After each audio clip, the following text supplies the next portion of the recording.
Okay, then you can speak. Good evening and welcome everybody to our January DigiCluster event, live from Remo, and we've got a fun-packed evening for you. My screen, the presentation, you might need to double click on it if you need to, but there we go. I think Lucy is in fact showing this. We had a few technical gremlins to start, but yes, I'm sure we'll get there. Look, we've got a great fun-packed evening for you this tonight. A bit of a review of 2020, and I look forward to what we can do in 2021. I've got some reasonable number of responses to the questionnaire that we sent out.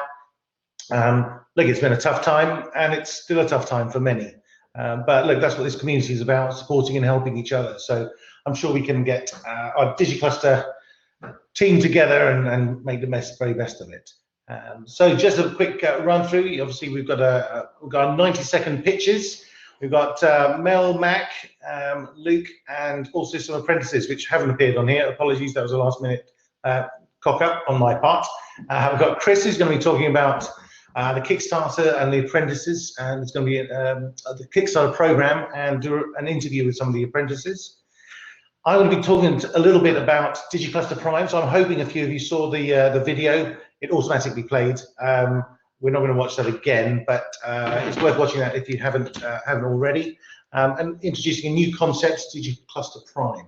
But the main event this evening, we have the brilliant Spencer Gallagher, who's going to be looking at some of the questions that have been reviewed and the responses, comparing them to some of the agencies that he's been involved with, and looking forward to 2021.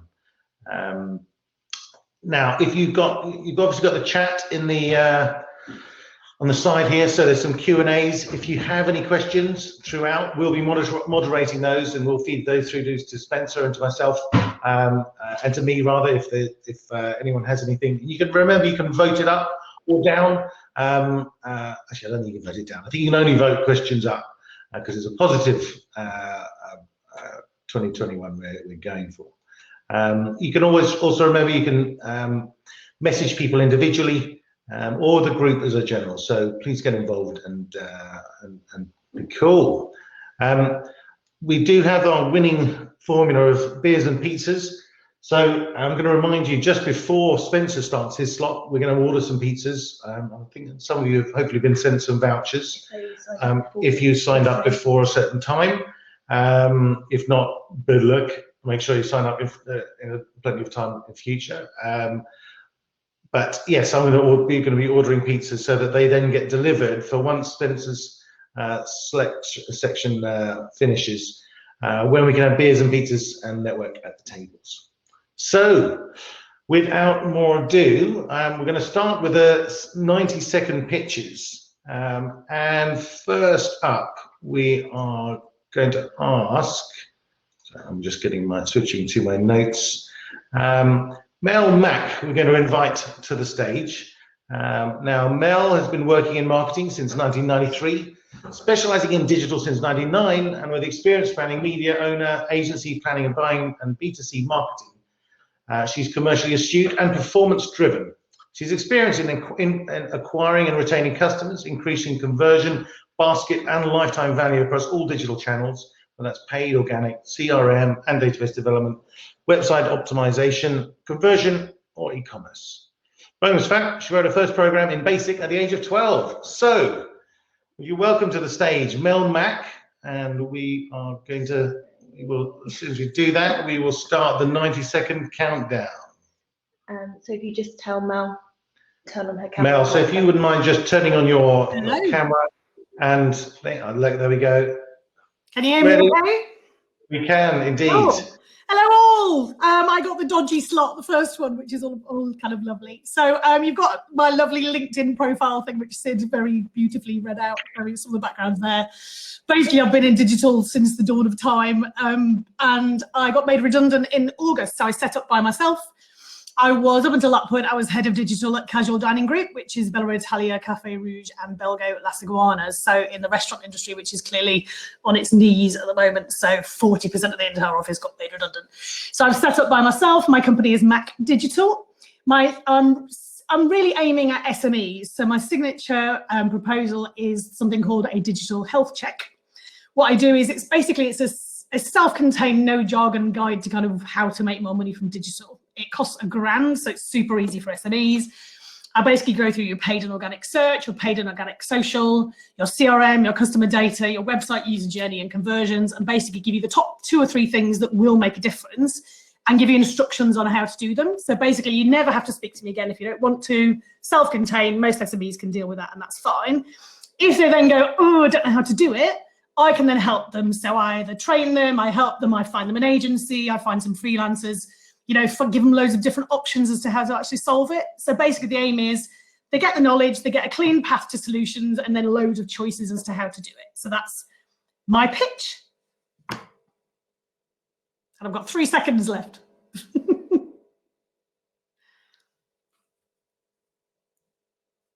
You're on mute, Syd.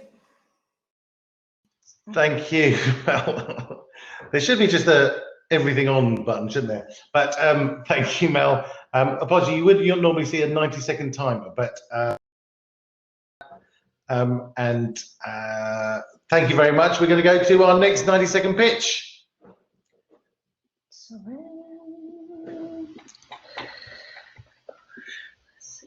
Okay, next to the stage, we are going to invite Luke Aikman. He's CEO of Nudge, a world-leading strategic digital and creative agency specializing in healthcare, government, finance, technology, and performance-driven initiatives. He founded Nudge, 1% Works, which is a safeguarding company which is in stealth mode. Possibly not in stealth mode still, I don't know. It depends how up-to-date Luke's LinkedIn is. It's also Tap Takeaway, which is acquired, Lockit, which punched in the nuts by Facebook. He loves working with anyone that has a strategic challenge, knows the outcomes they desire, and has the budget and the courage to be bold. So please welcome to the stage, Luke Aikman.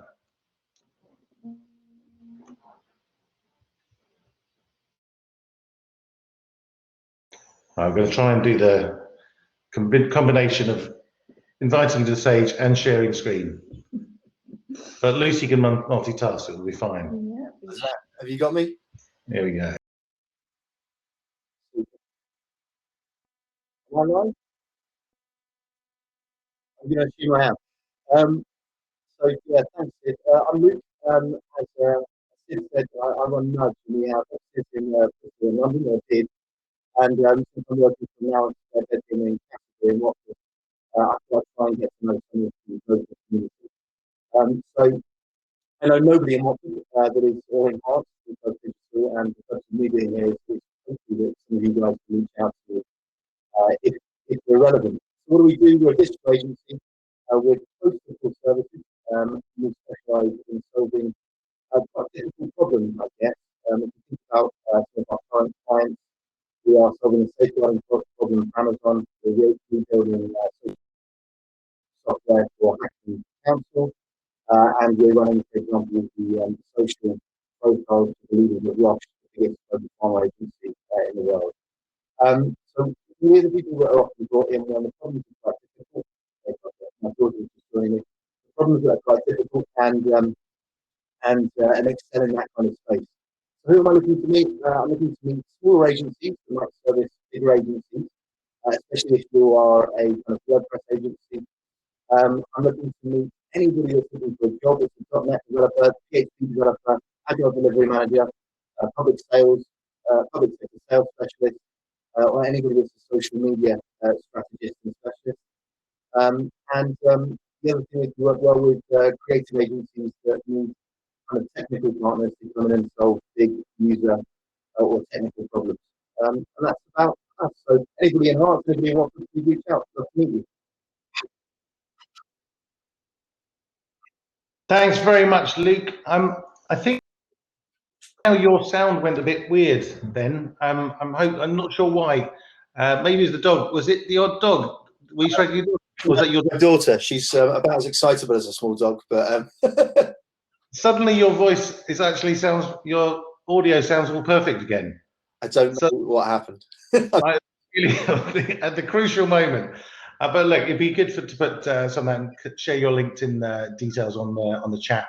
I'm sure people can get in touch. I don't know when I died, mate, but if people didn't hear, we're hiring almost across the board. So if that didn't come through loud and clear, if there is anybody in Hearts that's looking for a position, that's a developer, .NET or PHP, an agile delivery manager, account director, public sector sales specialist, or social strategist, we'd love to hear from you.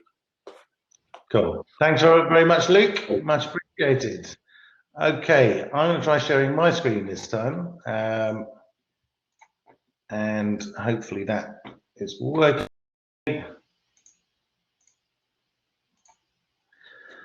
Indeed. Right. So next up to the stage, I would like to ask. Sorry, 1 second. We have 3 apprentices. So the digital apprentices from the Chamber of Commerce, which is part of the Next Generation Network. Chris calls them the A-Team, and they are going to be doing their 90-second pitch. So would Danny, Lee, and Kia please come to the stage? Hello. Hello, everybody. Hi. Hi, guys. Right, I'm going to let you go and start off the timer. 1 second. Go, go, go. Okay, so from a young person's perspective, what is the Chamber of Commerce? Isn't that a load of old men wearing grey suits going out for breakfast at silly o'clock in the morning? That's right, isn't it, Lee? Well, that's funny, Keir, because the first meeting I ever went to as part of Watford Chamber, it was like a party. Not a grey suit in sight. Even Chris Luff got me up on stage, completely out of my comfort zone, 60 to 70 people, and I got to talk to all of them. I got to grow my personal network and my confidence, and now look at me, I never shut up. Lee, you mentioned the Chamber of Conscience. What is that? I'll answer that. I wanted to help people, but I didn't know where to start. What appealed to me was the Chamber of Conscience, as they support local charities. In the past, I volunteered to help with people with dementia and autism, and in my first week, when I started for the Chamber, I already have had connected to different local community initiatives and being able to arrange my own meetings with some amazing business people. Just this week alone, we've met at least 20 businesses, and funnily enough, we've got meetings coming up with Dan Dark and our local MP. And the network we are growing is massive, and that is one of the many reasons for joining the Chamber. We'll put you at the centre of the network of incredible businesses and young people all contributing to the local community and local businesses. So basically, the message is just join up, join in with us. But that was really, really quick, actually. That was not what we timed, guys. So 20 seconds left. Some of the things that we do, for example, would be the mental health first aid, which Kia can tell you about. It's a really great initiative to get involved in. Have a look on our website more about it, or if you want to know any information about it, feel free to email me and I can put that on the chat for you. We're trying to get 1,000 people trained in mental health first aid. It is a legal obligation. Oh, it's finished, but it's a legal obligation to have first aiders in a workplace, so why not a mental health first aid? That was perfect. Thank you very much. Guys. Thank you. Thank you. Well done, Danny, Lee, and Kia. I'm sure we'll hear a bit more from them later on as well. Well done. Cool. It does go quicker, doesn't it? So next up, we're going to have Chris Luff, who is going to be. I love this photo. This is still the photo that comes up on my phone whenever he calls, and this is how I always think of Chris Luff MBE. Who's going to be interviewing Kia, Danny, Lee, Harry, Innes, Neve, and Rebecca. So I'm going to leave the stage, and you should be able to join.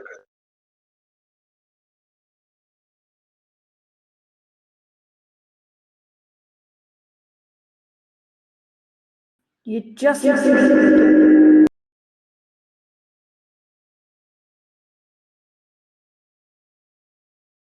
Turn on your microphone and camera, remember. And anyone else who wants to join. There we go. and your microphone. Great. Sorry about that, folks. So, first thing I'd like to say is well done, lads, guys. That Kia, Danny, Lee, awesome. Given that you're only given 24 hours to present that was excellent, good fun. So, can you all please come and join the stage? Danny, Lee, Kia, Harry, Innes, Neve, and Rebecca. Perfect. Do we need to have the presentation up there as well, or can we just have a big screen? Because I really don't like that picture, Syd. Thank you.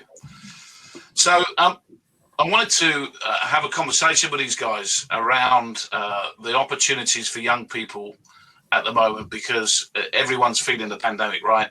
But young people especially are really, really struggling, even get interviews, let alone get jobs. I was on the LEP call earlier on with the skills and innovation team for the LEP, and the county and the town council, everyone are doing everything they can. The scheme that's just been released is the Kickstart Scheme, which is a fantastic scheme for young people to get work experience, albeit only for 6 months. But actually it enables businesses to prepare themselves and get their workforce together and ready for when the confidence starts building again, and when we start seeing more revenue coming into the business. So it's almost like a try and buy scheme. One of the things I find really, really frustrating is that a lot of businesses are not equipped to employ young people yet, and so they need some experience, they need some help. That's why we're here as a chamber, that's why we're on the Kickstart Scheme, effectively what they call a gateway. So whenever a company decides that they want to take somebody on the Kickstart Scheme, we will help with that process. So we have an onboarding process, we have a training process, and we have a network, which these young guys will tell you about in a minute, of young people who can assist and effectively help each other network in this group to promote their own well-being, but also their experiences in the workplace. But so many organisations, I spoke to a council the other week, I spoke to a corporate who have all said, we're putting our recruitment of young people and apprentices and Kickstarters, we're going to leave it until October, because we don't think we can take someone on, a young person on, when they're expected to work from home, when they're not going to communicate with people, they're not going to have the camaraderie of an office space. So we don't think it's fair. My answer to that is bollocks. That is absolutely ridiculous, because today's life, today's work life is going to change, right? We're all going to be working from home a lot more. We're never going to go back to going to the office 5 days a week, 6 days a week, whatever it is. So actually, to be the new world of work is coping with working from home. It's using your own initiative to keep yourselves busy. I've just noticed Rebecca's not on here, lost somewhere. Bless her. If you can get here, Rebecca, come and see us. If not, stay where you are and we'll come and find you after. So there you go. No, that was Syd. So the whole point being is we have to have faith in our young people. We have to give them a chance. And what I've experienced in the last is the quality of young person that's out there, and the ambition and the dedication is to be admired and not to be feared. We should be taking people on. We should be taking some risks, and it is going to be a commercial risk because you're going to take some of your time up. However, what we have noticed in the first 10 days, and literally it is only 10 days, guys, you've been with us, isn't it? Some of you? Roundabout, yeah. Yeah, about 10 days. So Lee, Danny and Kia are part of a scheme that one of our Chamber of Conscience ambassadors and sponsors is a lady who's sponsored some apprenticeships. She's really keen to see people develop. So the 3 guys have been brought on, the 3 amigos or the A-team or the 3 musketeers, whatever we want to call them, have joined us as apprentices. So Kia and Danny are doing a digital media and marketing apprenticeship for 18 months, and Lee is doing a leadership apprenticeship. And that is guided learning, so they don't just get me, thank goodness, they get a proper coordinated and structured apprenticeship course. Now, on the other side, the Kickstart scheme, the government will pay 100% of their salaries at minimum wage, will pay the tax and insurance for you to take on someone between the ages of 18 and 24, as long as they're on universal credit. And so there's two choices. We can let people sit at home and stay at home looking at the telly, playing games, or whatever they do, whatever you can do to find stuff to do, or continuously applying for jobs online, or you can give someone an opportunity and they can join a network. So we now have a network of young people. And what's it called, Danny? The Next Generation Network. Okay. So, Danny, how many jobs do you think you've applied for? So myself, I think from early last year, easily over, 50 to 60. Okay. And how many interviews did you get? About 3 to 4. Wow, that's a ratio, isn't it? And what's your ambition? What's your main interest?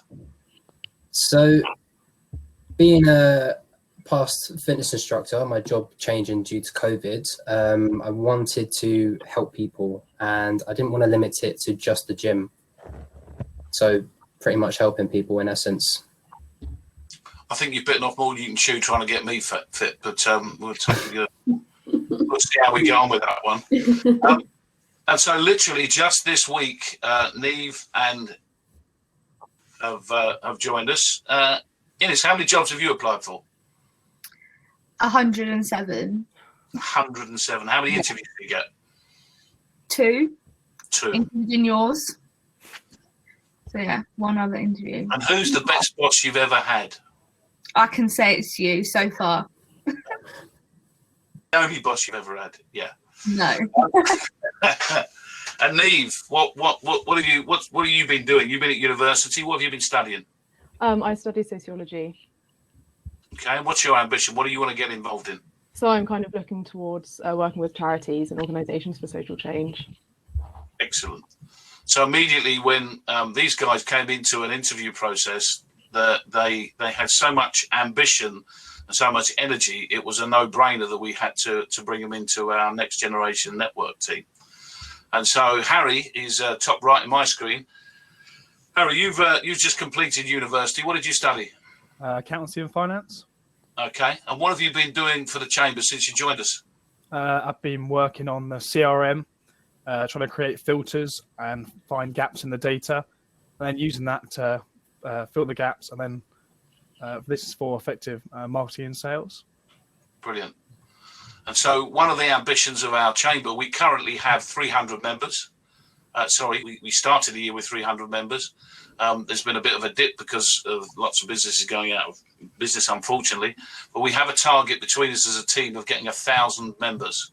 So the cost of a membership for the Chamber of Commerce to become part of this network, as Danny said earlier, to put our members in the centre of a network of awesome companies is less than a pint of beer a week. So I haven't had a pint of beer for a month. So I've paid for my first few months of my membership. So it's not a lot of money to get involved in a great network.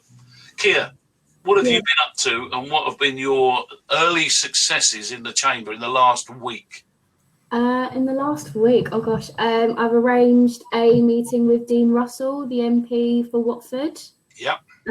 Above some other meetings that I've been given. What have I been up to? Trying to get people more interested in mental health. I was a part of the Watford Wellness meeting as well. That started again monthly, which is really interesting and eye-opening, quite inspiring. So if anyone wants to get involved, please do. It's great. It's really, it does, you don't realise how much people can speak and how much you admire water once you speak to certain people. So it was really lovely. So I've had a few experiences and it's been really lovely.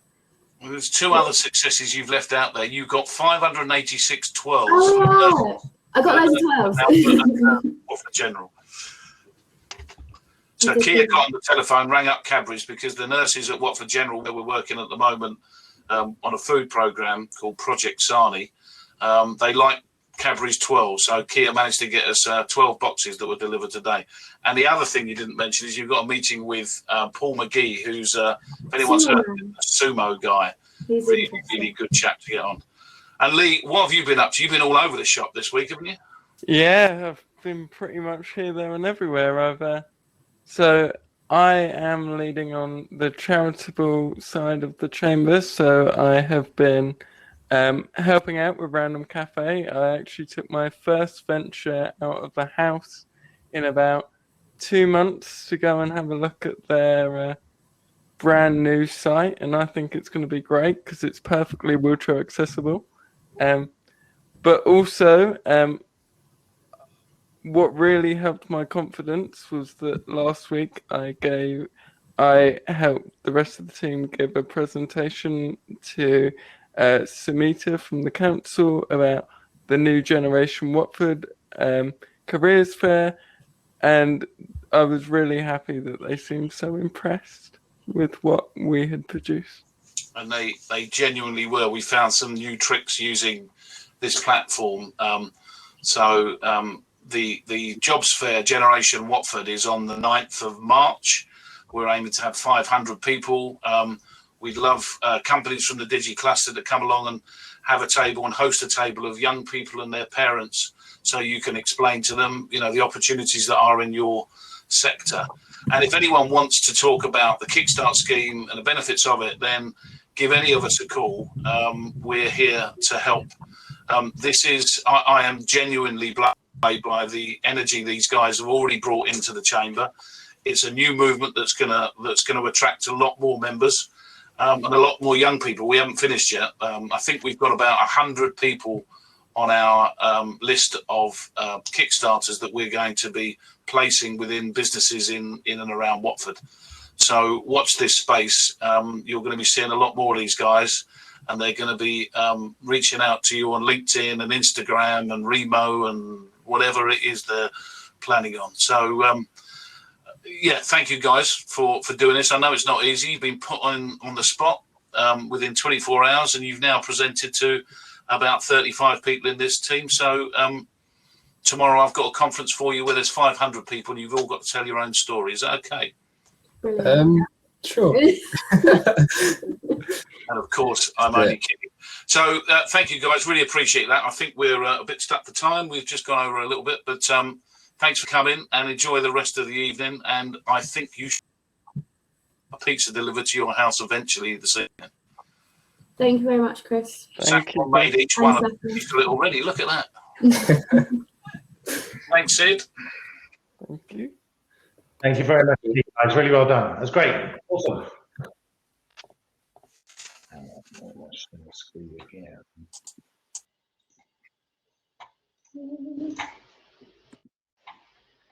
Yeah, that's brilliant, guys. As ever, the brilliant Chris Luff doing what he does best and helping young people. We are actually, as an organisation at Clock, we're going to be taking on 5 Kickstarter young people. My machine is crashing at the moment. I'm hoping it doesn't fully crash and you can still hear me. And yeah, it's a great thing. If you want to get involved, I think you can still apply. People can still apply. Yeah. If you get in touch, leave your details here. Saffron or anyone from the chamber will be able to help. That's certainly something you should get involved with. I'm going to go up here and see if that works. So thank you very much to Chris and to the Apprentices. I'm not sure if my screen is going to be able to. My other screen is frozen, but I'm going to try and push on in any case. I'm just going to want to see a video come through when you joined the event this evening. I'm hoping that you may have had a chance to view it. One of the come up with and part of some of the results that we've seen from the survey is that a lot of people basically don't want to be coming into an office 5 days a week. We already closed our office 1 day a week, so we're 20% reduction in utility. All our team have said, look, they want to come 1 or 2 days a week when we're allowed back in. So we thought, why don't we turn our office into a co-working space?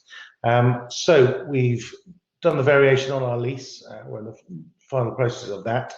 And we would like to invite you to increase your DigiCluster membership and maybe do something which we are calling DigiCluster Prime. So I'm not going to play this. Hopefully you've all seen it. But these are some of the what's that? They can see my screen. They can see your screen. Okay, could you not see mine? No. All right. I'm going to try and continue this. Sorry. Yeah. So look, it's a beautiful space. We're looking at saying it's basically built for people who probably they're working from home most of the time, but 1 or 2 days a week they'd like to come and share some space with some like-minded individuals. So we've got space for about 55 people at the old schoolhouse. We should be we're starting at £79 a month for a desk, with a shared desk here, which should help. If anyone's interested, please get in touch, basically. We'll be starting this as soon as people are allowed back into offices. If you're desperate and you don't have anywhere that you can work currently, then do let us know, because we can make this. We are COVID safe. We've got a lot of stuff set up. If you do need to come and find some space for, even if it's for a couple of days, let us know, and we can hopefully make that possible. You can see some of the photos that we have.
We're just having slight technical difficulties. Syd's going to have to completely log out and then log back in, but we will be with you all again shortly. I will just let you go back off into, oh, here we go. Look, Chris Luff can continue speaking if he wants to. He likes a good... I was going to see if we could interview you, Lucy, whilst we're in this little technical break. And you can't, because Syd's machine's coming back on. So maybe, whilst you can't talk, I can tell the audience a little secret about you. No, probably not the best thing to do. So do you want to give us a 5, 4, 3, 2, 1? Are we nearly there? Right. Well, I will tell you a joke in the meantime then. Oh. In the nick of time, technology has saved Lucy. Cool. Okay, Spencer, we're going to be ready to welcome you to the stage very shortly, hopefully.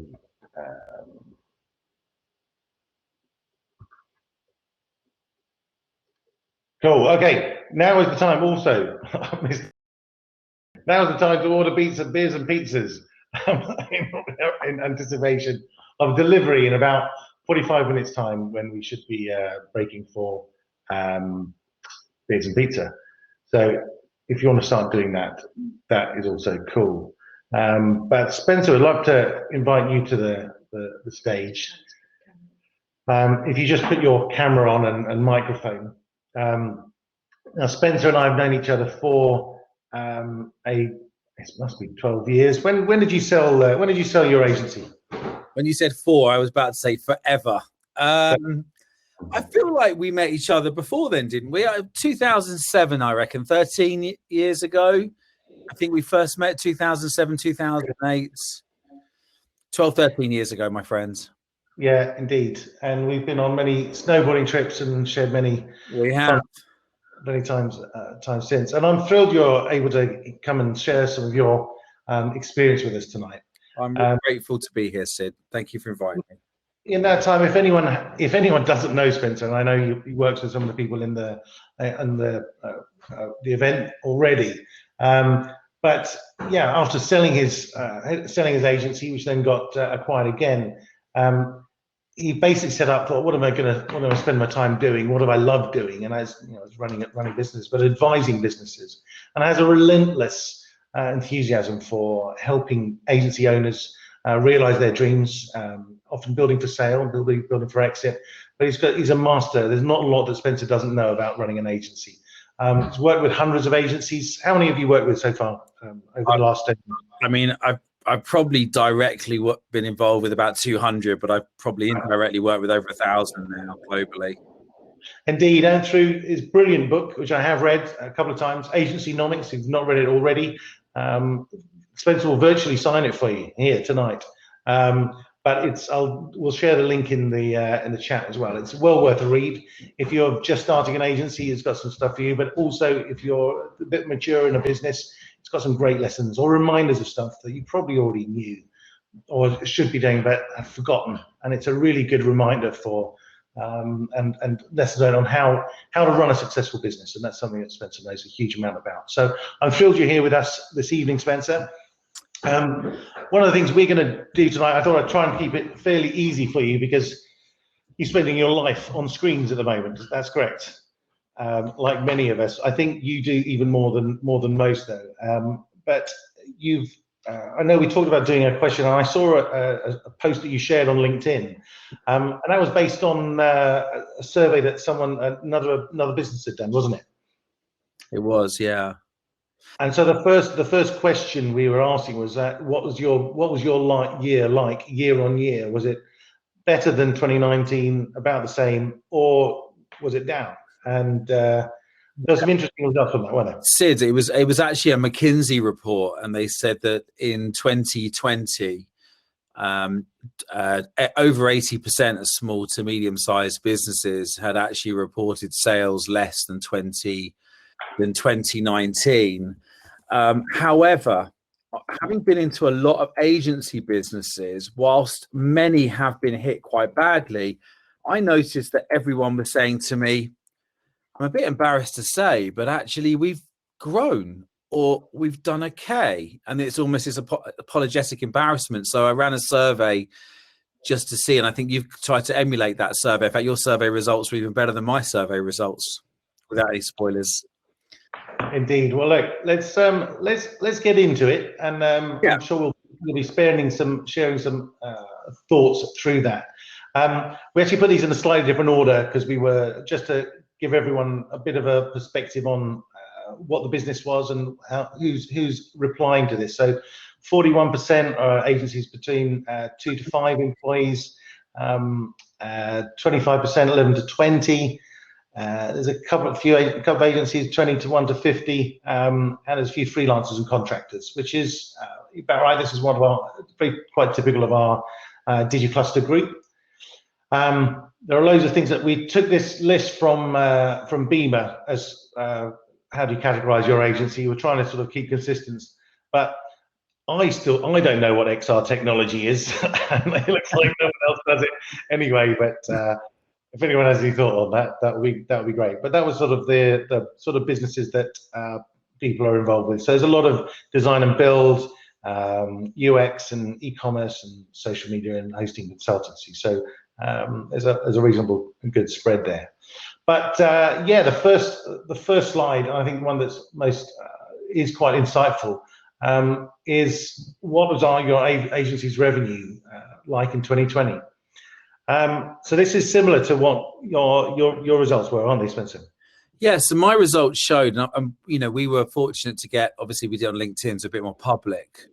We had, I think the final number was around 120 agency founders, and the results were 75% of people had said that their revenues had grown or had stayed the same or grown, which is a pretty phenomenal statistic. I mean, if you'd probably asked that question in the last downturn in 2009, it would have been a completely different answer. But this time round, I think because technology underpins both marketing agencies and design and build agencies, and because of the landscape that we're in, where digital transformation and business transformation has pushed brands forward, according to McKinsey, 7 years, all of a sudden there's been a massive growth in reinvestment in not only marketing, but also in technology for customer and user experience. So many people would look at this, would be shocked and not believe it almost, because if you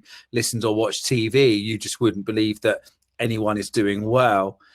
I would imagine, just to surmise, that the ones that were down were probably working in one of about 6 or 7 industries. So if you were working in high street retail, travel and tourism, working in high street pubs and leisure industry, fitness gyms, for example, if you were working in the event space and the live event space, including sports, then yes, you would find that. But if you start to actually think about the hundreds of sectors there are out there that are growing right now, and there are hundreds of them that are growing, actually, that's where all the growth's coming from. So, you know, retail has been replaced with direct to consumer.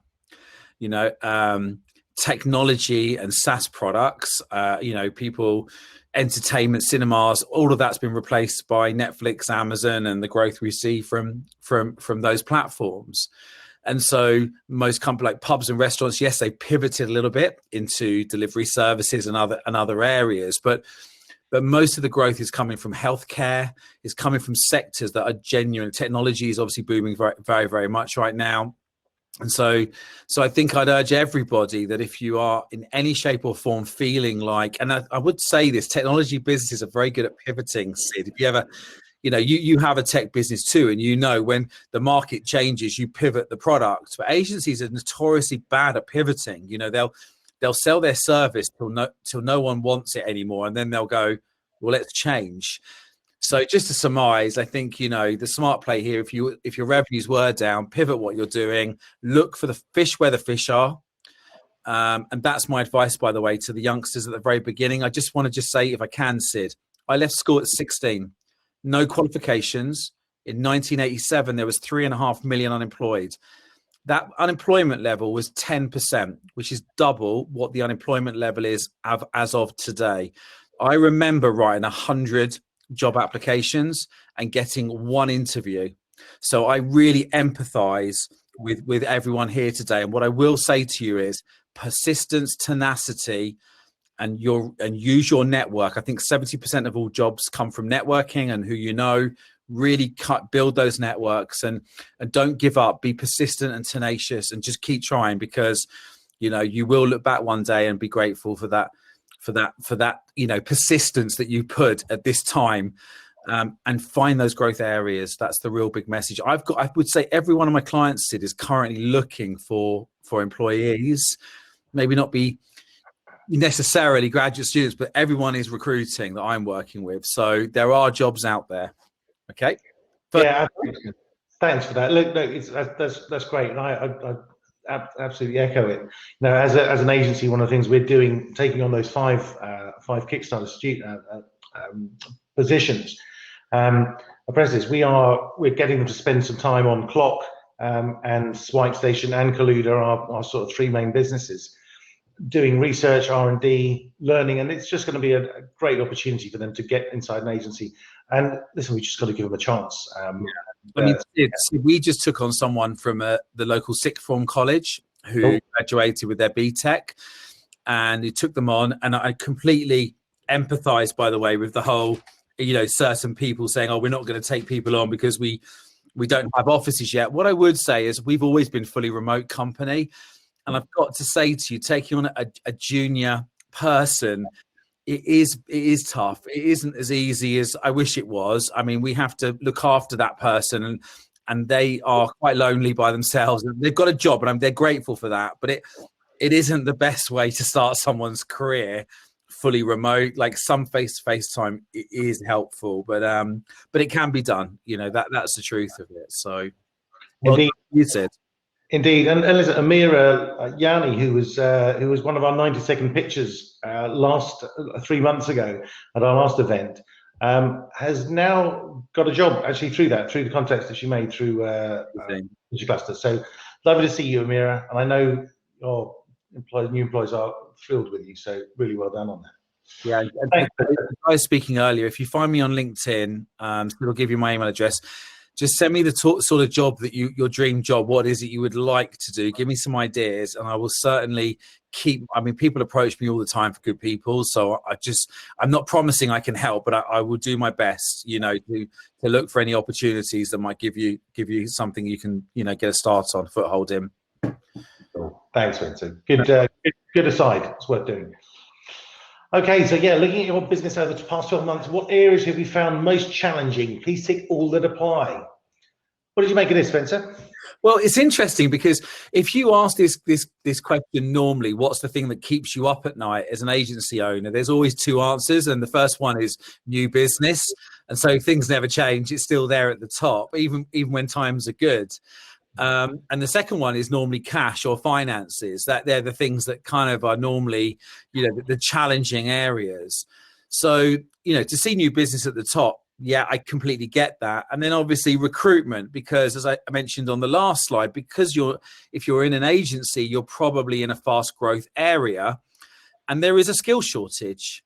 And I think that's probably unbelievable to hear for most people at the moment. But, we certainly don't have an abundance of certain roles. And I think, we need probably more investment in training and more awareness in younger ages to let them know the sorts of jobs that are available, digital marketing, working in all sorts of programming languages, being an expert in project management, account management, marketing. Those areas are all, certainly got, high sought after roles. Staff morale is, no shock to me whatsoever. I'm very fortunate. I work with agencies typically that have, probably like yours, Syd, very high, good cultures.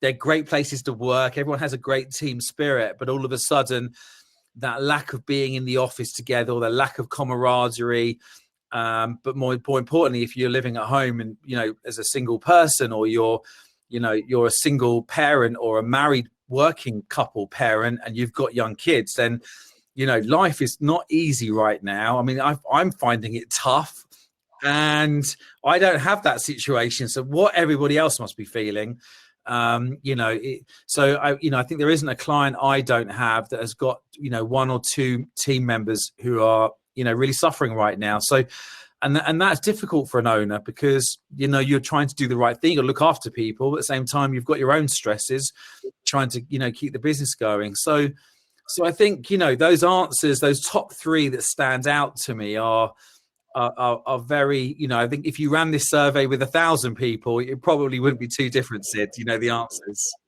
Indeed. And what of the businesses, any ideas that have helped staff morale?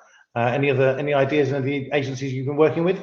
Yeah, I mean, I think that the key thing is as always is just down to communication and checking in. And I think there's an element of surprising and delighting people. We've got loads of great initiatives. I'm sure you've done similar things, just to try and build that team spirit despite it being remote. I've got to say, though, it's really down to those individual cases, I think, where it gets really, bad, because obviously, like, some people have decided to furlough people with young families not because the business can do it, but it's just because, for their own mental health of trying to homeschool, it's the right thing to do. So I think the number one thing is empathy and sympathy with the people that work for you. But also, don't be afraid to surprise and delight and try and put a smile on people's face, because, we all need that. And just keep checking in, keep validating the good work they're doing and giving them the assurances. I think sometimes we're a bit guilty as business owners of not saying thank you, not appreciating, not being grateful, and not praising people, what they're doing in their work. So it's just making a little bit more effort to do those things when you're not there face to face with them. Yeah, absolutely. Actually, one of the things that Lucy and I did just around Christmas, obviously we didn't do a Christmas event, so we made some lovely Christmas hampers, and we actually delivered them to all of our staff and it took 2.5 days of driving around the country. But I can't tell you how well received that was. Love that. I love that. Yeah, so Lucy dressed up as Santa, I dressed up as a little helper, and we played. We had the Jingle Bell Christmas Carol playing on a speaker and knocking on people's doors as a surprise.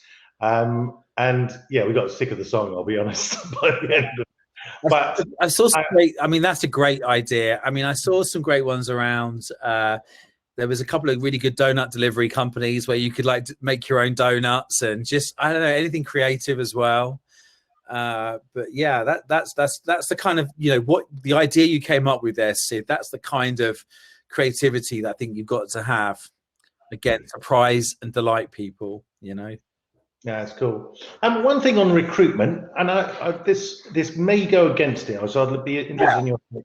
So our good friend Graham Darracott, he told me that well, actually this was at the start, when the sort of the midway through lockdown 1, he put an advert out a year before for a project manager, and he got 10 applications. Yep. He put the same job advert out, probably as people were starting to be furloughed and stuff. He put the same job advert out and got over 300 applications in 3 days. Wow. Now, so I think there was an idea that there were lots of jobs and people were worried for their jobs and that were applying for them. But that was an unusual thing. Do you think that was just an unusual case, or do you think that people outside of our industry are maybe even just applying for jobs like the project management role that might do that? Have you seen that with any of your other agencies? Yeah, I mean, there's definitely been some really, really amazing like stories like that, especially around jobs that you know that maybe are more obtainable. So office, you know, office of management or office administration, you know, PAs, assistants.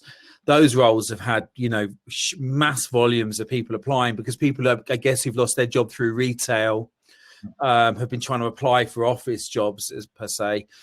I've not seen, I mean, I still struggle, I don't know about you, with most of my clients to find project management. So I would imagine that, I know Graham very well, but I'd imagine a lot of those people were possibly, you know, not project managers trying to apply for a job, or maybe you're right, maybe there was an insecurity around their company furloughing them at the beginning, because there was a bit of a shock.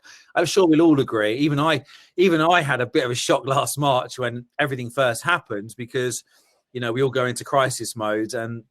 But I guess to answer the question, you know, there are definitely some jobs that are getting, you know, historically large volumes of people applying for them. And I think that there are still some jobs where we're hardly getting anything. I mean, if you're working in SEO as an example, you know, I cannot find any SEO staff at all at the moment for my agencies all around the country. We find them eventually, but it's very hard. We're getting 2 or 3 candidates, maybe at most, after 6 to 8 weeks of looking.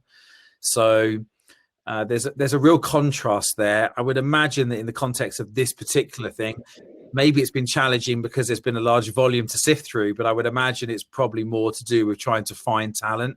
You think it would be easier, right? Because actually now we don't have to recruit near where we're located, right? We can recruit nationally or internationally. And so, you know, you think it would be easier in some ways, but you know, in agents, as far as agencies are concerned, I think it is a big challenge. And I've had this moan for a long time, because I believe that internationally we need to do more to attract talent into the UK. You know, we've always, you know, I've always been very sort of anti the kind of EU approach, because I always wanted us to have international immigration and a much more proactive approach to that, because there are extremely talented coders, you know, all around the world, and engineers and those skills that we're short of. And I hope that the government will make that easy post Brexit to us attract better talent into the UK. Yeah, that's a good point. Hopefully we're going to be trying to do some of that soon as well, actually. So cool. That was a good discussion on that one.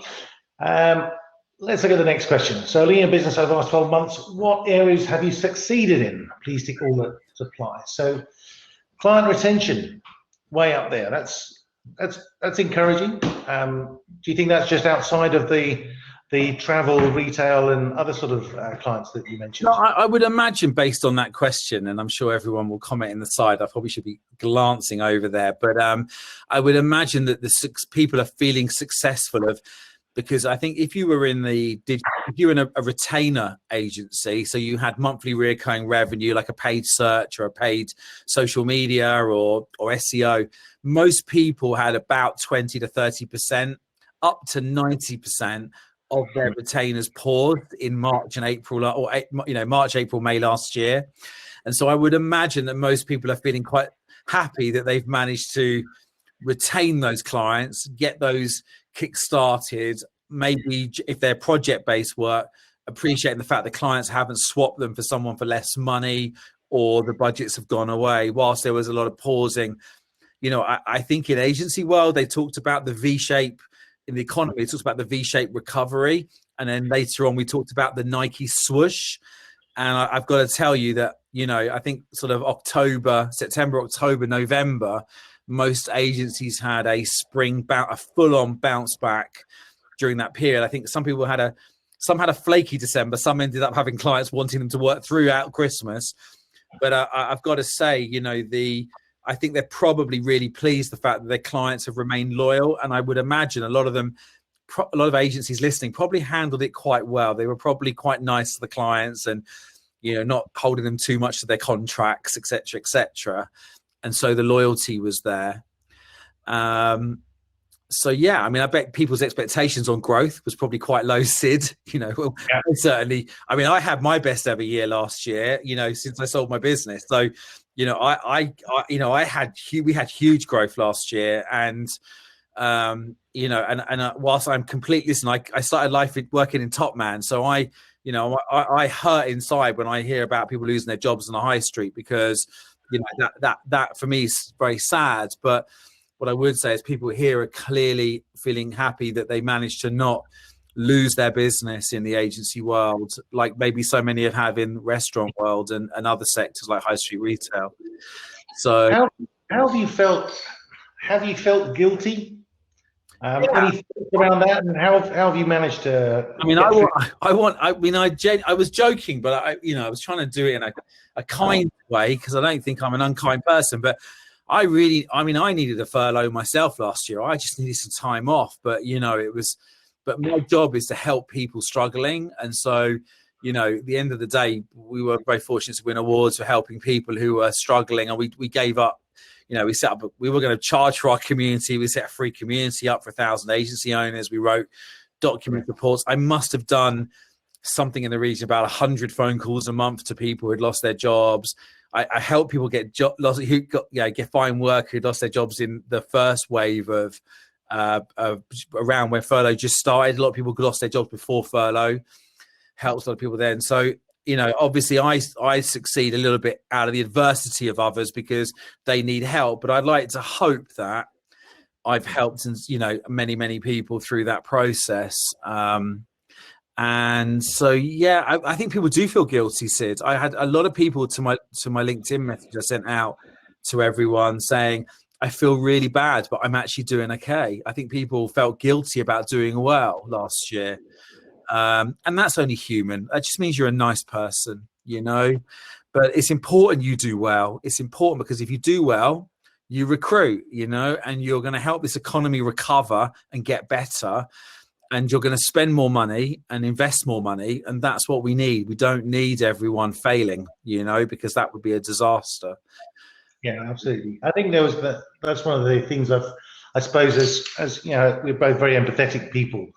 And I found the ups and downs. I'm feel very fortunate from a business perspective. Heidi and I getting on great. I think she thought me being around all the time would be a nightmare, but turns out we got on really well, which is the result. My wife's not killed me either, so it's good. Leslie's good, I think that with the mixture of the awful news that we're hearing on a daily basis, especially recently with increased deaths, everyone knows someone who's died now. Yeah. Or more. I found out 2 people in the last week, which has been very sad. and it's a bit of a roller coaster. How do you go about trying to balance that at the moment? Trying to balance what, dealing with the difficult... the bad news, the difficult news, and to try and stay positive. Do you have any techniques?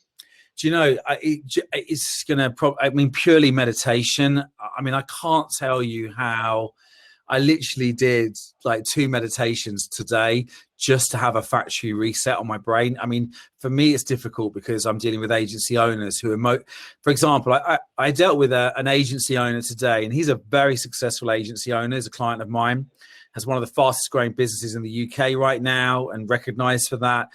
And, you know, he's running his business by himself. He lives alone in a small but nice apartment.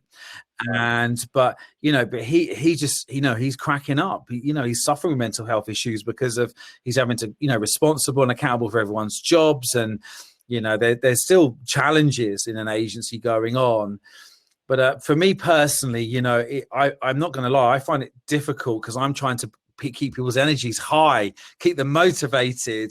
And I have to be happy all the time. And of course, often, most days, I'm dealing with quite difficult business challenges. But yeah, I think, meditation, whether you see it from a neuroscientist point of view or you're a spiritual person, it doesn't really matter. But just being able to shut your eyes and go inwards for a little bit, use that Headscape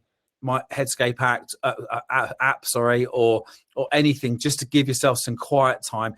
Walks in nature. I try and get up every morning and walk and look far ahead, because I think we're sort of short-sighted looking at the screens all day long. I've noticed my eyesight last 4 weeks is deteriorating very quickly, but maybe that's old age. I don't know. But I wasn't going to say anything. No, but I think getting out in nature and trying to find a routine. I mean, I think there's some great advantages that personally I found, which I'm sure many of you have. I don't have the 20 hours a week commute, but somehow I've managed to fill those 20 hours up with more Zoom calls and more phone calls. But at least I can, jump on a fitness machine, or I can go for a walk and try and do some things to switch off. But there's a lot of screen time. I think we're all, whether it's watching TV afterwards because you're not getting out and going to dinner or whatever, it is, very not been great for our health. That's cool. There's some good comments coming up on here as well, and saying that meditation definitely worthwhile. Not to feel guilty. And Amira saying about Headspace have a Netflix documentary about meditation and how to go about something. I haven't watched it, but I do want to watch it. And I if you're not ever done meditation before, it's definitely worth forcing yourself to do it. I think it's like think of it as a factory reset. If you're a computer person, it's a reboot. It just really works really well sometimes. Not always. Sometimes you do it and you think, what's the point of that? But Danny's giving lots of great advice. Spencer, use flux to reduce the white light on your screen. Oh, sorry. I thought we meant now. Okay, that's good. Well, thank you for that. Hopefully I'll get a copy of these notes later on. Actually, Spencer does have an amazing setup with a special camera that he can, but we weren't able to use it on this one because it's set up. Yeah, just to share, one of the things as well that I bought was a Facebook Portal Plus. Now, I'm actually not on Facebook because I don't agree with their privacy rules. I'm a bit hypocritical because I'm on WhatsApp, so then that means I kind of am in part of their privacy rules. But Facebook Portal has the camera's great because it follows you around. So when you talk, I don't know if you've seen the TV ad, but it also means that you can just put it, on in front of a seat and just talk to it, and you almost more of a sit back screen experience rather than having to sit forward and with your keyboard. So, and I've got a standing desk now, which wasn't too expensive. It's a bit of wood that holds it up high. And I think a couple of things there, I've noticed my calories are about double to standing up to sitting down. So some other little tips that help there. Good. That's cool. I've done the stand up save myself. It's definitely glad I did that early on. Cool. Okay, let's have a look at the next result. That's interesting. So which government grants did you use and take advantage of within the last year? So C-bills, a lot of people did that. I actually tried to get that and we couldn't, but our banks, well, I think the collective term is a once. Who was your bank? Who was your bank? I'm not going to say because they might be a sponsor at some point. Who was it though? What's that? I can't. I'm promised not to All right, say. you have to message me separately. I'll message separately, but that was tough. Well, I'm going to tell you, we got T-bills loans for 100% of our clients, and everyone got one. Anyone who couldn't get one, we were able to help them get it. The only challenges were Barclays Bank and HSBC, who were and Lloyd's a little bit. But I know people did. But I think RBS did a wonderful job. For many, I mean, they're not always the best bank, I know, but there was a lot of RBS because they were used to doing the stuff from the last recession. You know, they're good with the and it's gone out of my name now, again, on my head now, but the previous kind of version of that loan. No one's typing it for me. Yeah, so basically, you know, yeah, it says, I mean, I'm surprised it's as low as that, if I'm really honest, because I think that borrowing money has never been so low.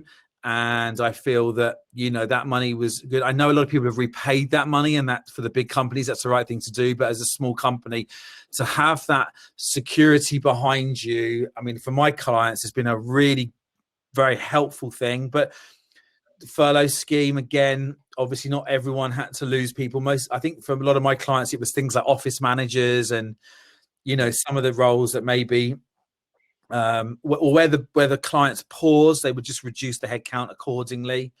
I saw some bad decisions, you know, marketing and salespeople being furloughed, which is, you know, whenever there's a downturn, you should double down on sales and marketing, but typically. But it's good to see people were making good, use of these things that were provided. So well done to everyone that applied and did it and solved it. The digital transformation grant is an interesting one. So we haven't done that yet, but we're looking at doing that. So what that is basically clients being able to look at doing some digital transformation themselves. They then get money in order to get companies like ours to do it. One of our clients is on the process. It's a really nice way of looking. So if you can get yourself on the list or tell clients about it, really. I wrote a LinkedIn post on that very subject saying, I hope government will support small businesses who need to now reinvest in technology to improve the way their products and services work. So that sounds like a really, really good thing to be out there in the market right now. So I didn't know about that, Syd. That's great to bring my attention to it. Yeah, that's cool. And I think furlough for many people, we actually did initially because we were like, as lockdown happened, we had one big project put on hold, and we were like, okay, look, we've got to brace ourselves. We didn't really know what was going to happen. And we were able to cancel it pretty quickly, which was great. I think it's for many businesses, it's been essential to keep them going. So for Swipe Station, for instance, obviously the stadium shut down. We've had zero revenue since March. Screwed. We would have been screwed. So I think it was good. There are people who've fallen through the cracks a little bit. Have you any thoughts on how? So there were some individuals who have fallen through the cracks a bit where they didn't have a limited company or they weren't employed. Did you hear it? And I don't think anyone in our group has experienced that. But have you heard of that happening in our sector? Yeah, I mean, look, they're definitely, not in our sector falling through gaps I can think of. I mean, there is no question that if you were a freelancer, and you're homeschooling, and I mean, I've seen some, stories of people that I know that are Squarespace designers who, they're parents all day and they're working all night on the day job and those sort of things. But I think my wife's a great example of someone who fell through the gaps because she started up a hypnotherapy business and she hasn't been able to treat anybody. She had to put the whole business on hold for the last year. No one's paying her to do that. She can't generate any income for it. And, and actually, if, you look at all the other people, I mean, we're okay. So that's not really such a problem, but there must be lots of people like her who have got those kind of jobs who, are unable, maybe they're paying themselves a low basic and dividends typically, or, so I think there has been obviously some of the local, the business grants, bounce back loans and stuff would help some people, but there's definitely been some gaps there where people have, you know, suffered. So it's not been perfect. I think no one will ever say that. Yeah, indeed. One of the things within our swipe station business, a bit of good news for everyone to share. I said to the team, saying, how are we going to come through this as winners? And so we had some good thinking and planning around it. And we said, look, we think that this could change the behaviour of fans in stadiums. And we were right. And on the back of that, we managed to get Sunderland as the 10th largest. So confidentially, Sunderland, by the way, we're not supposed to say that yet. There's a client of ours. You won't name your bank, will you? No, but this is good news. But they're basically going to ditch their tills and they're going to be swipe station only when the fans come back, which is amazing news. It's a proper game changer. And I think, you know, looking for ways that clients are going to where people will change behaviour, sometimes for decades. It's a real turnaround from us. On the back of that, we've actually using the Future Fund, which is a scheme for businesses to raise investment. Yep. The government then matches any investment that you raise. So we went live on Cedars on Friday, and we've already hit our target, which is great. So we're raised around just over 350,000 at the moment. We've got 36 days to go on the campaign. But whilst our staff were furloughed from working and generating revenue because they can't, there's no way of earning money, what we were able to do is say, well, look, let's do fundraise, because it's not what their normal job was. And it was a smart way around doing something different. But yeah, as you say, adapting and innovating. Yeah. Often the answer. Someone just saying, who's Sunderland? Never heard of them. I love that. By the way, I think that's really great to hear that. And again, a really good example of pivoting and you know, and you know, just being persistent and looking for what's going to happen next and adapting to changing market. So all of that stuff's very good. With the banks, by the way, I just want to say this, because a lot of people, I've seen a lot of agency trends between people now becoming B Corps and looking to become, you know, recognized for being, you know, purpose before profit type approach. I would say Starling Bank, Co-op, for me, were the two real champions of the last year. They were I mean, if anyone is unhappy with their bank, I would urge you guys to seek those two out in particular. I think they have really ethical approaches, good banking. I saw a lot of people getting their COVID loans as an app notification, which I thought was quite cool. And so I really, really recommend those two. I think, and again, I would say kudos to RBS, who on the whole I found to be I think every single one of our clients that went to RBS got their COVID, their CBILS loan. So, you know, that's well done to them. So good. Oh, good chat.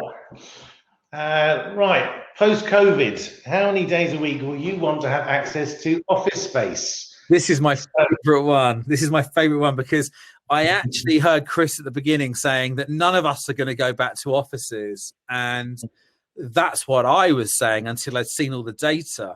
And, you know, so first of all, let's look at this and let's see what it tells us. So it says that, you want to have access to office space 5 days a week. So that's not saying that people want to have, I mean, is that saying they want to have an office, or do they want to have office space? You know, does that mean as long as they've got something for their team to go to? So that, you know, just that's 40%. It's not, you know, it's a little bit under half.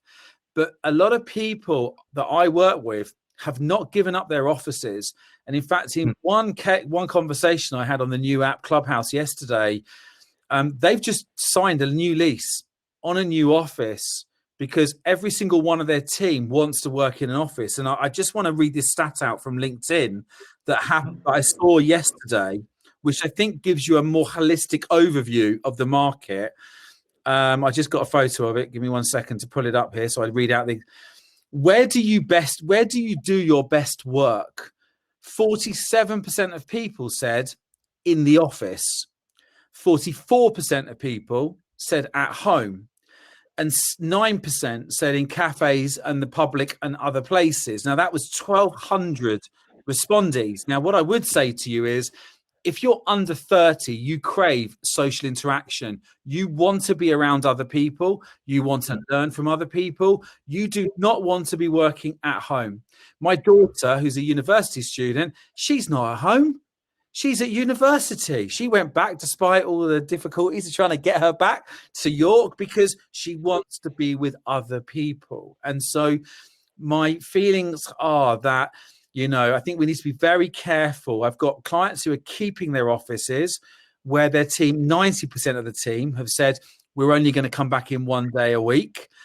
Yeah, but they still are going to have centralized meeting places. They want to have places to have private and confidential conversations with face-to-face with people, not necessarily over screen. So I do think that this demographic is really, really complex. And I don't foresee necessarily it being the end of the office. I do think it's going to transform and change and never be the same. I subscribe to that. But, you can see here how many days a week where you want to have access to the office. 25% of people saying 1 day a week. And I think the most important thing will be a 100% flexible first approach. I don't believe in the 4-day week. I think it's nonsense. I think why force people to work 8 till 7, 4 days a week? They can't take their kids to school. Or they can't do their judo or karate class at 7 o'clock in the evening or get to the gym. They're burnt out and tired on a Friday by the time they get the 3 days off. And the 4-day idea is all about, well, you might have another purpose in life. But if you've got another purpose in life, you shouldn't be working in your job. You should be investing your time in that purpose. So I think 100% flexibility is the way forward. Let your team decide when they work, and the best cultures, people will come together and they will want to meet each other. I personally, I haven't had an office for 10 years. I don't want to go. I'm loving not commuting. I don't really want to go to my client's office anymore. I can save 20 hours a week. It's inefficient. It's bad for the environment, but I'm 49 years old. And so, I've done all that shit for years, excuse my language. And so it doesn't appeal to me. But if I was 20 years old, I'm not going to be wanting to stay at home and working remote. What do you think, Syd? There's my rant over. Hey, mate, I totally agree with that. And it's, I think if you're house sharing, you basically can work in your bedroom and sleep in your bedroom, fuck this shit. Excuse my French as well. So, it is horses for courses. When we look at this other stat, looking at how many days would you like to work from an alternative space like a coffee shop, and how many days a week would you like to work from home? You can see that it's the attitude is changing. We've always done flexible working, as you know, for 23 years now, flexible remote working. It's lovely to see everyone finally catching up because it couldn't possibly be done. So I think new ways of working, and one of the questions was, looking what does an office look like? What is an office anymore? Is it? I think there's going to be a lot more of that co-working and hot desking. But knowing you can go somewhere with like-minded individuals, if only we had something like that, like Digi-Cluster Prime or something. I like to call them second homes. I think there's going to be a real market for, I work with an agency called Cayenne, and they've got a 50-person office. They'll probably have no more than 25 at one stage in there. They've got a cinema room. They may put in a fitness studio in there. They may adapt it to make it more an experience, a lounge, almost a private members club, a combination of permanent desks for those who want to work 5 days a week and flexible desks for those who don't. Maybe like Syd's doing, great idea, open it up, let other companies come in, complementary businesses. So I think it's, for me, it's exciting because we're able to move forwards the landscape at the moment, to try new ways. But the most important thing is productivity, isn't it? Because I just want to say this. Sorry, my door was just opening behind me. I think as long as your customers are happier, your team is happier, your work is better, your productivity is better, then really your team should be able to, as Ian said a minute ago, listen to your team and give them what they want. But it's very vital that the service you provide is still to the highest possible quality. And I have seen some agencies go remote and productivity go down. I've seen some break new records of productivity. It's gone really high. But for me, I would certainly be asking your team to support you if you do go down that route by, setting the benchmark for delivering better quality outcomes for your clients and making sure that your well-being of your team and the happiness of your team morale is definitely winning. Because there's nothing worse, right? You go flexible, you work remotely in the new world. And I mean, post everything, because right now things aren't quite normal. And all of a sudden the agency starts to, morale drops and the work drops and the efficiency drops, productivity drops, the profit drops, and then the business drops. That's brilliant, Spencer. One of the things we sort of thought was, when we do come into the office, make it memorable and meaningful.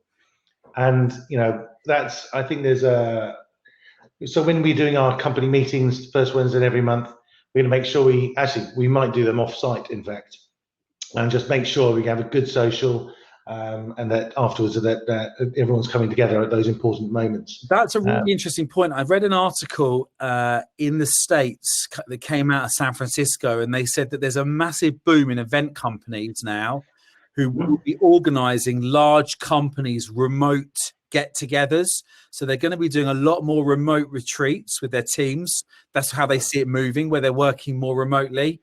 So I think, don't think it's all about saving money, because I think you'll have to reinvest this office savings on things like, like I think, for example, Cayenne now are subsidizing home workspaces.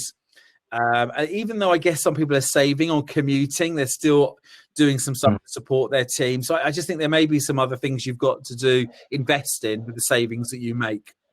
Yeah, indeed. And as Kia says, the drive to work is my favorite part. Yeah. I guess when we talk about the ritual of, the wind down, like for me, I struggle now. Like I'm going to stop tonight. I've been speaking. So, my adrenaline's up and I've got to walk in and switch off. And there's nothing better than getting in a car, is there? And driving for 20 minutes and just, you would never know, Syd, you never drove, but No. One of my good friends, Ollie Barrett, actually, he goes for the morning walk, is the morning commute. And he goes, because he just wants to reset before and then afterwards. And he just goes for that walk. And that's his coming home, leaving his office.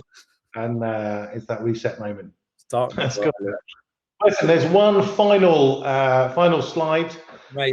What's the most important lesson you learned in 2020? So superb, by the way. I'm loving the comedy genius. Nothing lasts forever, not even Donald Trump. Yeah, very good. I think, it's funny. I said, I don't know if you remember, but when last year happened in March, I wrote an article along the lines of, having been, and you're the same age as, well, you're a bit younger than me, but younger, I think, aren't I? Yeah, a lot younger, maybe. But one thing you do learn about downturns and recessions is that it is about mindset. It is about how you approach it, and I think that the first person who wrote every catastrophe exposes an opportunity. That cannot be a more true statement than that, in my experience. And you just look at the demise of the high street retail. Does everybody think retail sales will drop in 2021 compared with 2020? There's no way retail sales will drop. I mean, I'd like to see the final numbers, but it's just all been shifted onto online, right? And now I find myself buying even more stuff off Instagram through those stupid adverts. I'm joking. But the reality is direct to consumer, D2C, has boomed. And so I think, and we're seeing obviously, things like the shift of spending on holidays moving to home improvements, and so I think that comment about I've bought so much off Instagram adverts, Jen, I'm with you. I've got a hammock.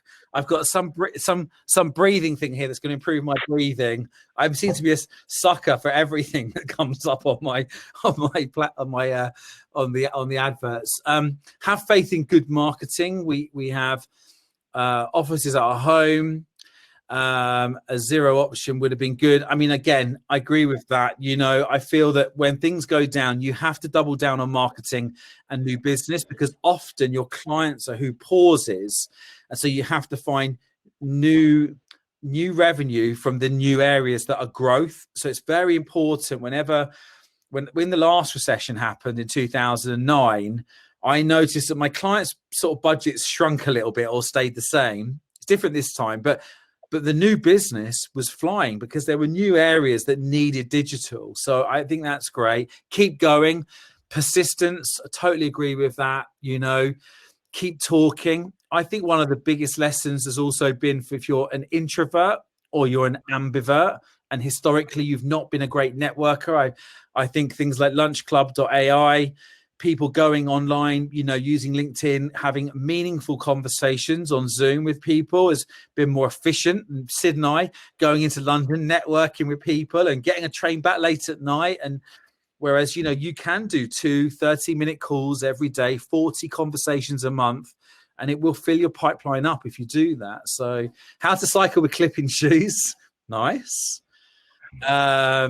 I don't want to walk at home every day. I really get on well with my partner. I think it's made or broken relationships, Syd. I think I heard in China, in Wuhan, that was it something like, you know, they had 300 divorces, I think, in the month after the first lockdown finished. But patience, yeah, I think that's probably a good one. When working at home with the family, don't focus too much on work. Yeah, I think that's true. I think the work-life balance integration at home blends too much. I think that you've got to kind of switch off a little bit. So listen, guys, I think everyone who filled that out has got some really good feedback. So all very good stuff. Indeed. Well, listen, Spencer, I just want to say a huge thank you. No worries. Everyone wants their pizza, don't they? They do. The pizza's going to be arriving shortly if they haven't already. Mate, I have so much respect for you and what you've done and what you achieve and the help that you give to so many businesses.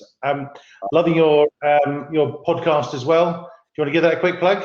Yeah, so I've got an agency podcast called Agency Phonics. It's live, it's long format on YouTube. Please go like, subscribe. There's some great interviews on there. You know, if you're looking for new business, as that was a high one, check out the interview with Nathan Lomax, who's like what I call a young Syd and Spencer. You know, I've seen his business grow by £1 million a year in new business in 12 months through the downturn, just through the way he approaches it. But there's a great interview with Daniel Priestley on there as well. So it's long format, and it's also available on Spotify. And also, if you've got an agency, more than 3 people, come along to Agency Nomics, the community. The book, you can buy the book. Thanks for the plug earlier, Syd. But I'm currently rewriting the book, specifically removing all the bit in there about you've got to have an office. So we're just modernising it post-COVID. But that should be ready in about April, the new version. But the old version still got lots of great advice in it. And still every day we're very blessed that people share their likes of the book on LinkedIn. So good. It's really good. Also, I recommend the audio book of it. Spencer managed to get a brilliant young lady to voice over it, and it's much better than listening to Spencer or Pete's voice. For sure. No, but she's done a really great job on it, actually. Because someone said to me, every business book is read by a man. So I was determined to find, you know, a really nice female voice author to be able to read it. And I found someone, and Abby was amazing. And weirdly, she has the same name as my EA, Abby, same spelling with EQ accent, bizarrely. But yeah, I think, and I recommend her at 1.5 speed. I don't know if you can up the speed a bit. She's okay. Yeah, get through a bit quicker, and she sounds a bit more Spencer, a bit more upbeat. Good. Spencer, thank you so much. Big round of applause. Love you, mate. Thank you. Thank you, everyone. Thanks for listening, and thank you for inviting me along, Syd. Yeah, you're a legend. We'll see you next time. Cool. Okay, guys. Well, look, just replies raised for me to say a big thanks to Mel and Mack and Luke, Mel Mack and Luke Aikman, and the Apprentices who did the nice second pitches. Thank you to Chris for doing those brilliant interviews, and all the apprentices that were part of that discussion. Really inspiring, and I thought it was some great comments from everyone talking about how it's great to get involved, and I do encourage you to all to do that. Spencer, thank you so much for sharing your ideas. I could talk to you for hours. You really know what you're talking about when it comes to agency businesses, so I really appreciate that. My pleasure. Thanks, dude. Just want to say a big thanks to our sponsors. Aaron's are here from VWV, always sticking with us, and I really do appreciate that. Helps us pay for this platform, helps us pay for some of the pizzas, although the Chamber of Commerce have also chipped in and helped pay for some of the pizzas this evening. If we didn't get a voucher to all of you, then apologies. I will try and, we were a bit last minute on it, frankly. So we've probably missed a few people, and we're going to try and see if we can rectify that for next time. But hopefully some of your pizzas are arriving, if not now, and very shortly. Just a big thank you again to the apprentices from the Chamber for sharing your ideas, and also to Emmy, Jen, and Lucy for making everything possible. Yeah, thanks ever so much. Hopefully we are near the end, and you can join the tables, click on your microphone and video, and catch up with everyone. It's a great community. It's lovely to see all the conversations already starting. Our next event is on April. We'll give you some details on that as soon as we know. But once again, thank you very much. See you next time. Good night.